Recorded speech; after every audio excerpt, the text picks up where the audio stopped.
রাষ্ট্রপতি মোহাম্মদ শাহাবুদ্দিনের সাম্প্রতিক এক সাক্ষাৎকার নিয়ে দেশ জুড়ে শুরু হয়েছে তোলপাড়।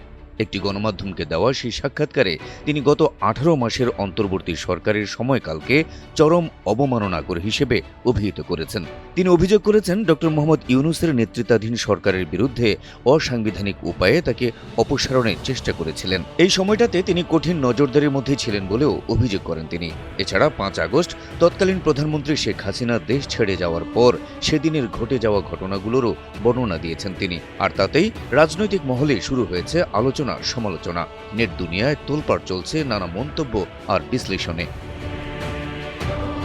রাষ্ট্রপতির সাক্ষাৎকার ঘিরে সামাজিক যোগাযোগ মাধ্যমে যখন তুমুল আলোচনা সমালোচনা, তখন এ বিষয়ে মন্তব্য করেছেন জামায়াত আমির ডাক্তার শফিকুর রহমান। মঙ্গলবার 24 ফেব্রুয়ারি নিজের ভেরিফাইড ফেসবুক অ্যাকাউন্টে এ বিষয়ে একটি পোস্ট দেন জামায়াত ইসলামের আমির। সেখানে তিনি অভিযোগ করেন রাষ্ট্রপতি তার সাক্ষাৎকারে 5 আগস্টের দিন ঘটে যাওয়া অনেক কিছুই চেপে গেছেন। পোস্টে তিনি উল্লেখ করেন 5 আগস্ট 2024 বিষয়ে রাষ্ট্রপতি অনেক কিছু চেপে গিয়েছেন।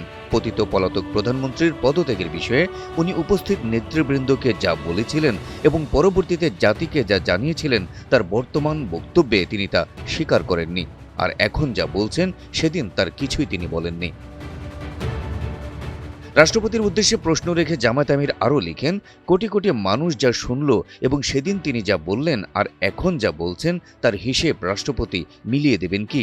সবশেষে তিনি লিখেন, জাতি অবুঝ নয়, রাষ্ট্রের সর্বোচ্চ জায়গা থেকে এরকম আচরণ অগ্রহণযোগ্য। এদিকে রাষ্ট্রপতি মোহাম্মদ শাহাবুদ্দিনের সাক্ষাৎকার নিয়ে কথা বলেছেন তথ্য ও সম্প্রচার মন্ত্রী জহিরুদ্দিন স্বপন। তিনি জানান, বিষয়টি বিস্তারিতভাবে খতিয়ে দেখা হচ্ছে। পর্যালোচনার শেষে সরকারের পক্ষ থেকে আনুষ্ঠানিক প্রতিক্রিয়া জানানো হবে বলেও জানান তিনি। মহামান্য রাষ্ট্রপতির একটি সাক্ষাৎকার প্রচারিত হয়েছে, সেখানে তিনি অনেক প্রসঙ্গ টেনেছেন, বিএনপি প্রসঙ্গ টেনেছেন। দুঃসময় বিএনপি তার পাশে ছিল, সেই কথাটি তিনি বলেছেন। পাশাপাশি বলেছেন অন্তর্বর্তীকালীন সরকারের অনেক কিছু অসাংবিধানিক, তাকে সহযোগিতা করা হয়নি, জানানো হয়নি। তার এই সাক্ষাৎকার নিয়ে আপনাদের তরফ থেকে এই মুহূর্তে সাক্ষাৎকারটা আমরা মন্তব্য করার জন্য যেভাবে দেখা দরকার দেখি না। এছাড়া রাষ্ট্রপতির সাক্ষাৎকার নিয়ে মন্তব্য করেছেন স্বরাষ্ট্রমন্ত্রী সালাউদ্দিন আহমদও।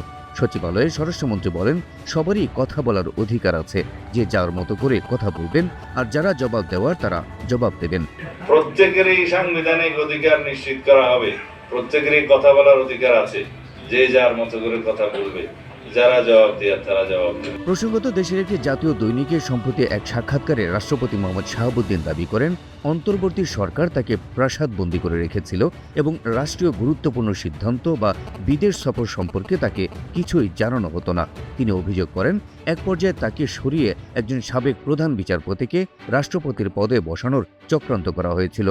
তবে গেল 18 মাসের কঠিন সময়গুলোতে বিএনপি ও সশস্ত্র বাহিনী তার পাশে থেকে সাংবিধানিক ধারাবাহিকতা রক্ষায় সহায়তা করেছে বলেও জানান তিনি। হাবিব রাসেল, এনটিভি অনলাইন।